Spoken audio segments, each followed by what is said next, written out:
No somos ni Lola ni Paco. Y esto es un video muy especial.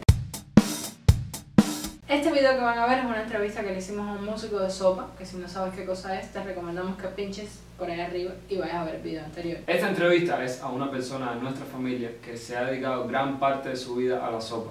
Y quisimos que más que nos contara a nosotros, que ya lo sabíamos, que le contara a ustedes cómo es esa vida y cómo la compaginó con el resto de cosas que hacía. La entrevista es muy emotiva, muy interesante y sobre todo muy instructiva. Les recomiendo que la vean hasta el final. Déjanos en los comentarios toda tu opinión, así que nos vemos al final. La primera pregunta que yo te hago, que es como para que los demás sepan un poco, es ¿cuándo llegó la música a tu vida? ¿Cómo fue que tú empezaste a sentir esas inclinaciones musicales? ¿Cuándo te fue gustando la música? ¿A través de qué? ¿Cuándo la música llega a tu vida? ¿Y cómo es esos primeros acercamientos tú con la música? Bueno, prácticamente la música llegó temprano a mi vida.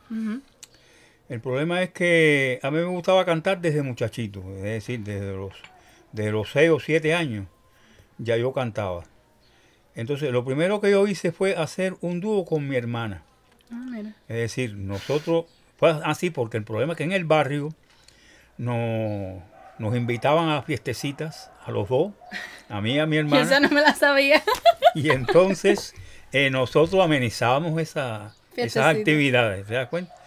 Y entonces, bueno, una de las canciones fundamentales que yo me acuerdo, digamos, era Chinita tú, chinito yo. No sé si es una canción que se conoce, pero dice Chinita tú, chinito yo, y nuestro amor así será. Siempre, siempre igual cuando te digo China, China, China, chinita. Tú me contestas, chinita de amor, chinita de amor. Es decir, esa canción y otras más, nosotros de verdad que amenizamos las actividades en el barrio. Desde niños. Desde niños, claro. Claro, mi inclinación fundamental también fue después por la ópera. A mí me encantaba escuchar todo tipo de canciones líricas. ¿Y cómo tenías acceso a esas canciones? Bueno, no, inicialmente por la radio y por la televisión. Lógicamente, en mi casa siempre hubo televisión desde que yo, la televisión en mi casa, de mis padres, estuvo desde el principio, desde el año 50. Prácticamente Sí. Que fue el inicio de la televisión aquí en Cuba. Era la televisión del barrio. Sí, entonces exactamente era la televisión del barrio, porque todo el mundo no tenía televisión. Nosotros teníamos la suerte de tener esa televisión. Y entonces, bueno, por ahí me llegaba a mí todo tipo de música. Y siempre me gustó, me gustó Mario Lanza, me gustó Caruso, al extremo de que yo a partir desde jovencito ya yo empecé a comprar algunos discos de esos cantantes. Entonces luego la gente me decía que yo cantaba muy bien, que por qué no me presentaba a la Corte Suprema, a una escuela, a la Corte Suprema del Arte. Entonces yo recuerdo que en la sociedad del Diezmero donde nosotros vivíamos iba a haber una gran actividad y a mí me invitaron para que yo cantara. Creo que cantara lírico. Entonces, bueno, yo dije, bueno, la canción que más se prestaba para esas ocasiones, porque era muy conocida, era la canción Granada. Y entonces, al piano la entoné. Pero como yo no sabía de música, el pianista me puso un tono inicial. Entonces me dijo, ¿ese está bien? Y yo dije, sí, por decirle, porque yo no sabía nada de música. Él me dijo que sí, está bien. Y oye, resultó que cuando yo iba a llegar al agudo fundamental, no llegué. Porque estaba alto. Porque estaba muy alto, efectivamente. Era Granada. Mi cantar hecho de fantasía, mi cantar flor de melancolía, que yo te ven. Ese ven. No te dio. No me dio. Que yo te vengo. Quiere decir, tuve que hacer un paripé para poder cantar. Y eso fue la risa en el teatro. En el barrio, me imagino. Y que a mí me dio mucha pena porque mi madre, que estaba ahí en el teatro, la pobre, ella ensalzándome, qué sé yo. Y yo dije, bueno, ella fue la única que me aplaudió en esa ocasión, porque era un concurso. Claro. Entonces la gente, bueno, cuando yo fallar, no me aplaudieron. Pero después, con el tiempo, yo quise presentarme en la Corte Suprema del Arte. Esa Corte Suprema del Arte se llamaba el programa de José Antonio Alonso, que se daba por televisión para CMQ, el canal 6 de la televisión. No existían escuelas como la que ahí llega, voy a llegar. Entonces, ¿qué pasa?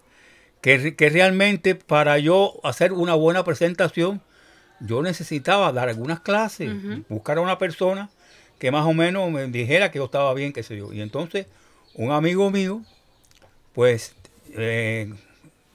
conocía a una profesora de canto, Yane de Selema, era una buena profesora. Y entonces, bueno, yo empecé a dar mis clases de canto ahí con ella, con Yane de Selema, y me presenté, me preparó bastante bien, al extremo que yo cogí el primer lugar en la Corte Suprema. Es decir, ahí yo prácticamente salí de estrella naciente. ¿En qué año fue eso? Eso fue en el año 58. En el año 58. ¿Y que tú tenías cuántos años? Yo en el 58 yo tenía 16 años. A ver, yo nací en el 41. Al 58 tenía 16 años, ¿no? 16, 17 años, más o menos. Entonces, bueno,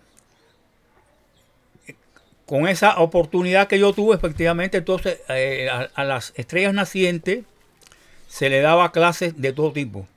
Clases de canto, clases de solfeo. Lo preparaban a uno para esa actividad. ¿Qué pasa? Que realmente allí había una piña. Y entonces que la situación era que el programa presentaba estrellas nacientes todos los días, uno. Pero allí, a mí me presentaron creo que en 2 meses, una vez. Porque había una piña. Una de las metidas en la piña era Etelvina. Ay, Dios. Ustedes conocen a Etelvina, que ya se murió. Etelvina era una muchacha, una mulatica muy linda, y se le metía por delante a José Antonio Alonso, y esa muchacha cogía actividades todos los días. O si no todos los días, por lo menos una vez a la semana. ¿Me entiendes? Pero yo me dieron una sola en 2 meses. Y yo me puse bravo y yo dejé ese problema de estrella naciente. No me interesó más. Porque bueno, ya yo comencé a trabajar con la banda de la Policía Nacional Revolucionaria. Claro. ¿Qué hacías ahí? ¿Cantaba? Sí, el problema es que el cantante fundamental de allí se fue del país. Y entonces a mí me empezaron a preparar para cantar de solista con la banda de la Policía Nacional Revolucionaria. Y canté en muchos lugares, qué sé yo, ¿te das cuenta? Lo que pasa es que, bueno, eso fue durante el año 59 y principios del 60. Porque después en el 60 me embullé, vino una tía mía de Venezuela y entonces me fui para Venezuela. Y entonces me olvidé de todo eso. Con su mejor color, al viento las campanas dirán que ya eres mía y locas las fontanas se contarán tu amor.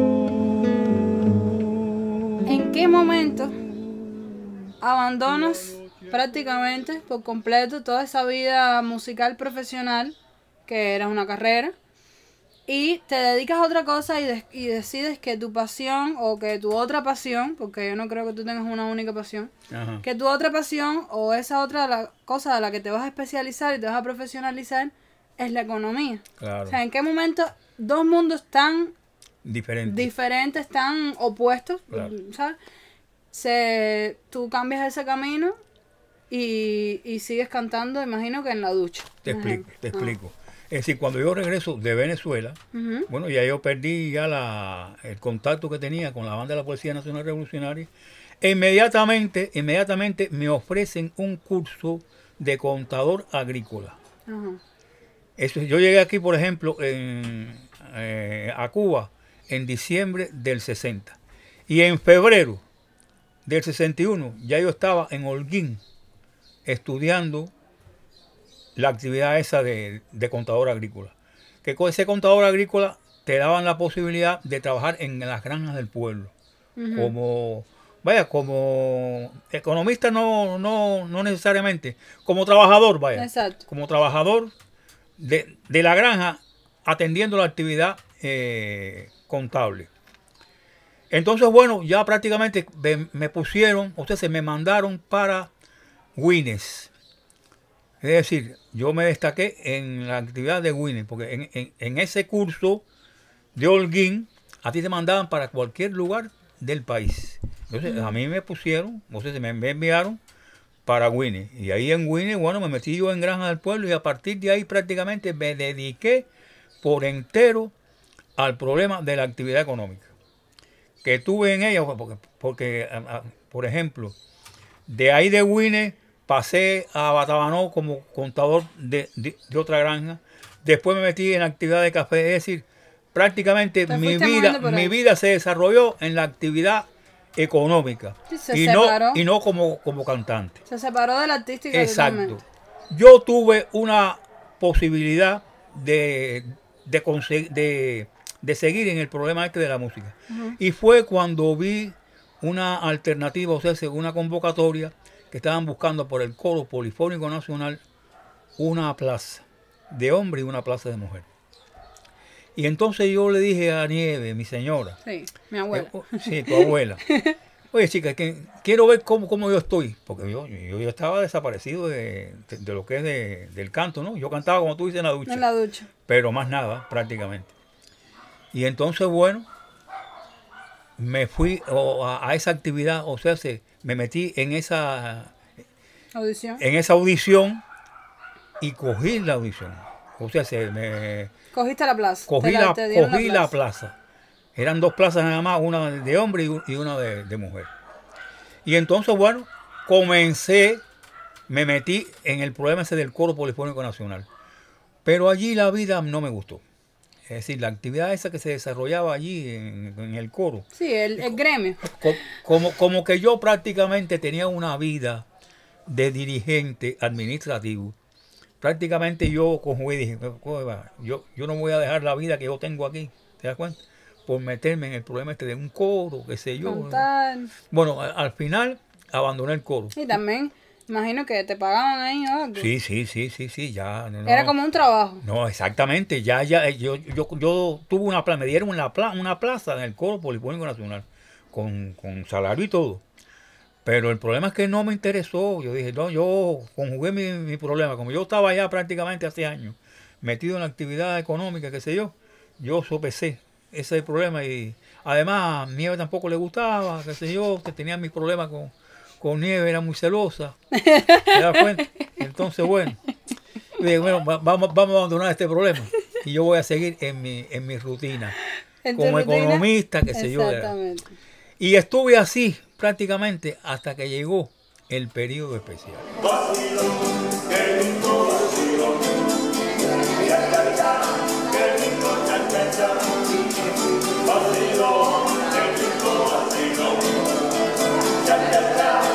Te separas de la música, esto que me estás contando, porque no te gustaba la manera de... La vida. El mundo ese. Exactamente. Ese no mundo. te gustaba ese mundo. Ajá. Y sobre todo porque son 2 mundos muy opuestos, muy opuestos.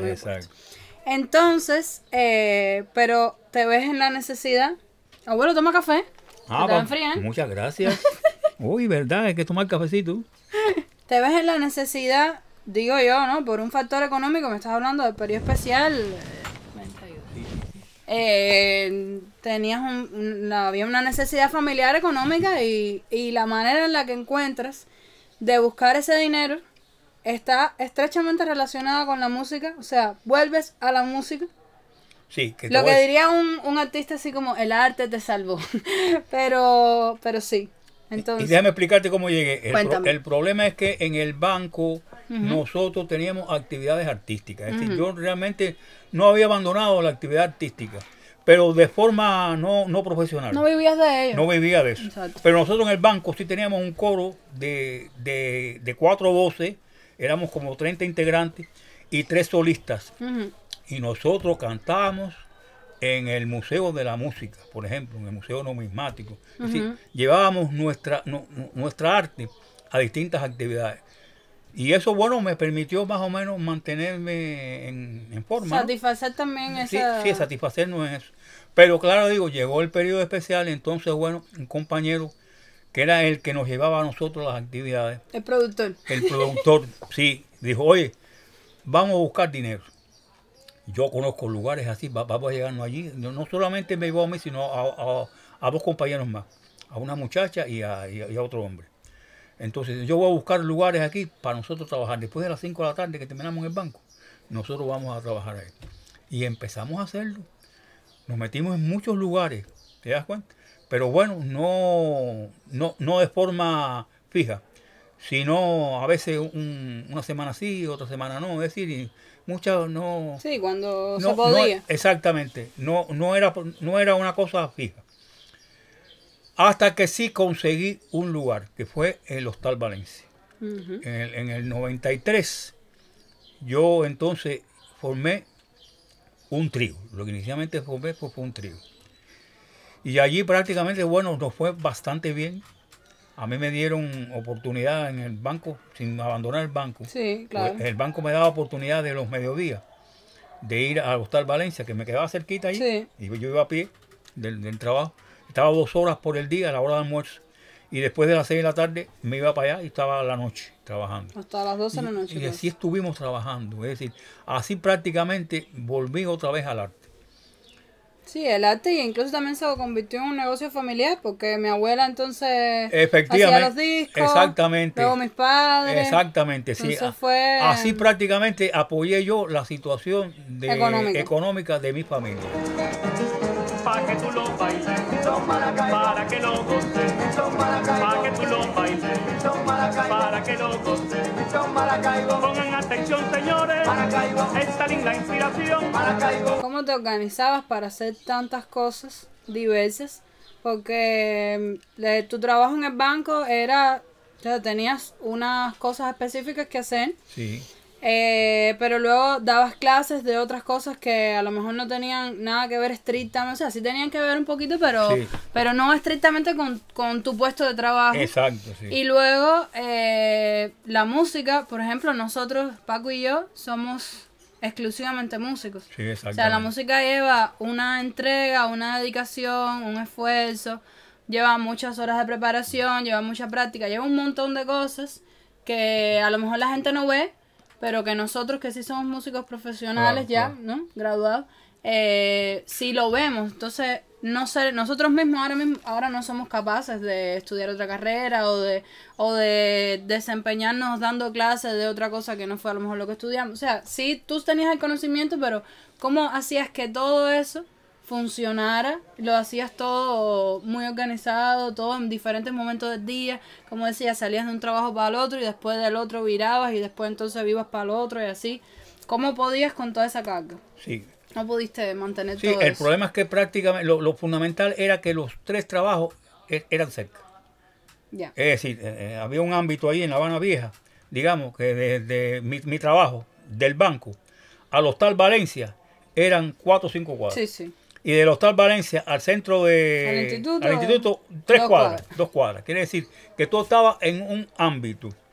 Entonces, ¿qué pasa? Que allí, digamos, en el Hostal Valencia, el guitarrista mío, Ujú, él era el que primeramente fue el director del trío, ujú. porque él tenía conocimiento de Musicales. musicales. Entonces, prácticamente, bueno, allí quien llevaba la batuta del grupo inicialmente era él. Quiere decir que yo prácticamente lo que era lo que cantaba, exactamente. Y entonces, bueno, en definitiva, como que salía de allí, era cerca, me iba para el instituto, yo preparaba las clases, en mi casa, qué sé yo, las clases para darle en el instituto, y las daba sin problema porque también me permitían eso. Claro. Es decir, en mi trabajo, Te ayudaban. en mi trabajo me ayudaban y me daban la oportunidad de las mañanas, sobre todo, las mañanas, digo 3 veces a la semana, por ejemplo, 3 mañanas, yo daba clase ahí en el instituto.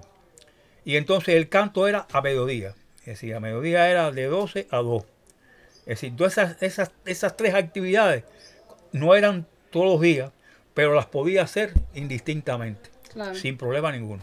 ¿Te das cuenta? Ujú. Es decir, que tuve hasta bastante tiempo. Después se complicó un poco la vida porque Tuvimos que viajar, yo tuve que viajar. Mi primer viaje fue a... Con la música. Sí, con la música, fue allá a Brasil. Ahí tuvimos que prepararnos y yo cogí entonces a partir de ese momento la batuta. Porque el otro, el cantante era un poco regado, qué sé yo, el guitarrista, digo, el cantante no es guitarrista. Era un poco regado, qué sé yo, entonces yo me dijeron, no, oye, tú tienes que coger la batuta. Por la propia empresa, claro. Me dijeron, no, tú coges la batuta, qué sé yo, porque tú eres una gente más seria. Él era un poco regado.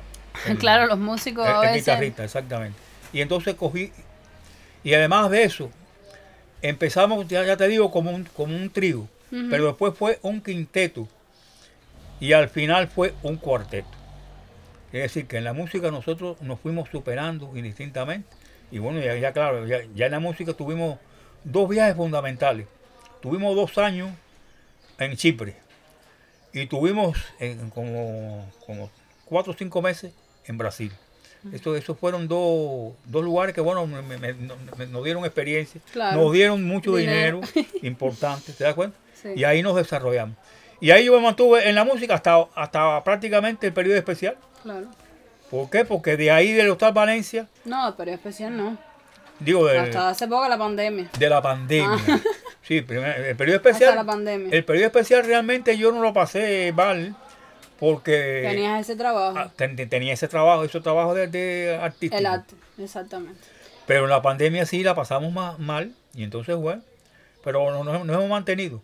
Yo prácticamente he tenido que dejar esa actividad del canto porque no solamente fue el problema de la pandemia, sino que yo me enfermé. Sí, claro. Y yo llevo 1 año y pico ya prácticamente en la casa, que no he podido hacer ningún tipo de actividades artísticas. La última actividad que yo hice fue... Cantar con nosotros. En el año, no, en el año 71.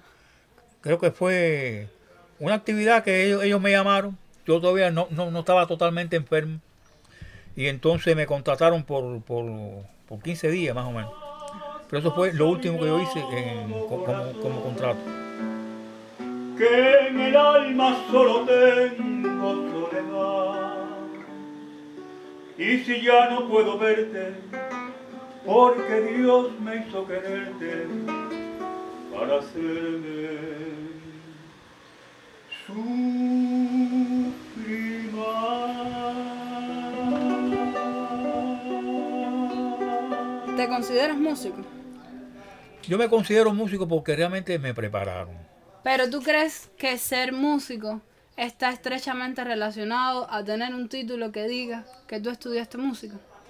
No necesariamente. O sea, ¿te consideras músico? Yo me considero músico. No, es que en realidad claro. A mí me han evaluado como tal. Es decir, no es que yo sea empírico, el problema es que yo estoy en una empresa. Y esa empresa yo he tenido que hacer varias evaluaciones. Es decir, la empresa mía prácticamente cada 2 o 3 años te hacía una evaluación, claro. A ver si tú te mantenías.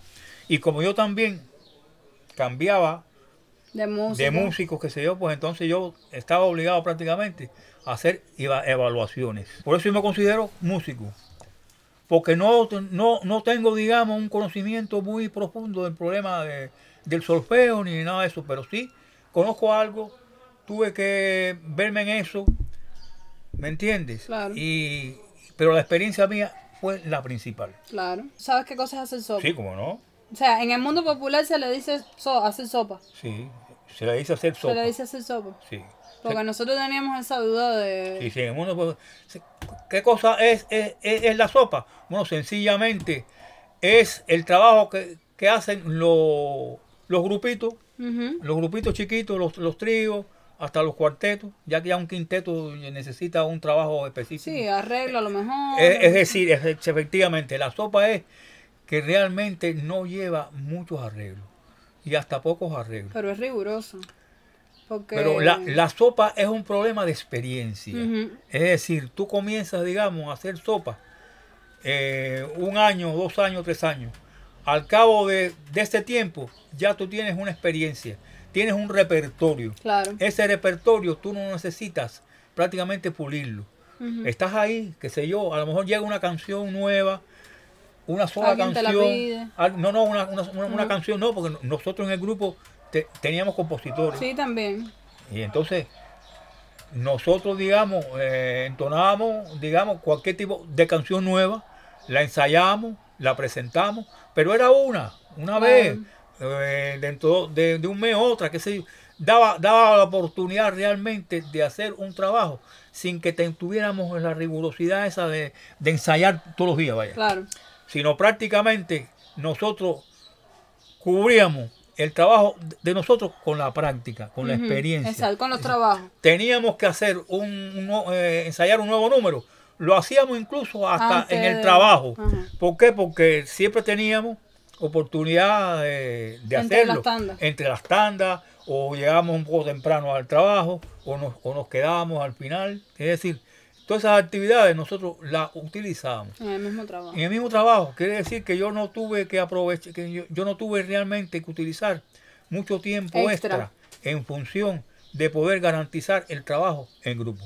De verdad que no. ¿Cómo se llama esto, abuelo? ¿Qué crees de pasar el cepillo? ¿Qué opinas sobre eso? El cepillo realmente no es una cosa muy adecuada, pero están obligados a pasar el cepillo los músicos que no tienen Salario fijo. un salario. ¿Pero Nosotros- qué crees que es mejor? No sé, ponerse a tocar y dejar la cestica ahí y el que eso o No, mira, no. ¿Cuál es el problema? El problema es que el dejar la cestica ahí va a traer la consecuencia de que nadie te va a echar. claro. Y a lo mejor en un momento determinado te vas a ir sin un centavo. Claramente. No. Es decir, que el músico que realmente no tiene un salario está obligado A a hacerlo. pasarlo, a hacerlo, a buscar que la gente te ayude. Desgraciadamente es así. Claro, cuando ya nosotros tenemos ese salario, ya nosotros no pasamos. Mira, nosotros últimamente en el trabajo que nosotros realizamos, no teníamos que pasar la cesta.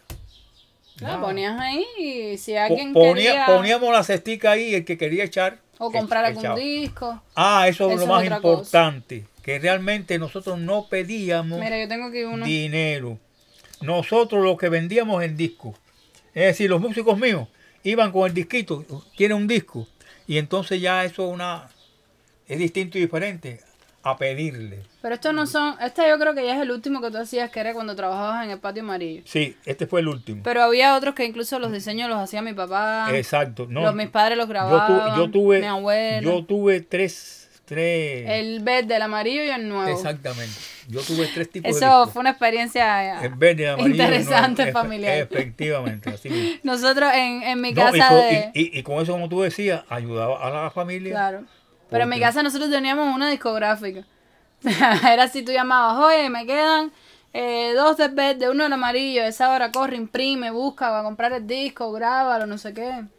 ¿Tú viviste esa etapa? Sí, yo viví esa etapa. Sí. Bueno, muchas gracias Ajá. por habernos contado. A mí no, bueno, nosotros no, porque Ya me conocí. es un placer más. O sea, es volver a escuchar estas cosas es súper bueno, Ajá. pero por contárselo a los las demás. personas que nos siguen. Está bien. Y nada, nos vemos otro En vez. otra oportunidad. Nos vemos en otra oportunidad. ¿Está bien? ¿Te has sentido bien? Sí, ¿Te ha gustado cómo la no. entrevista? ¿Cómo no, chico? ¿Cómo no? Ya te contaremos. Me ha gustado fundamentalmente por recordar. Recordemos. Por recordar los momentos buenos que he tenido en la vida. tropical, donde se da la caña, tabaco, cacao y se hace el ron. Donde se da la caña, tabaco, cacao y se hace el ron. Se da el mango, bizcochuelo, chirimoya y maraña.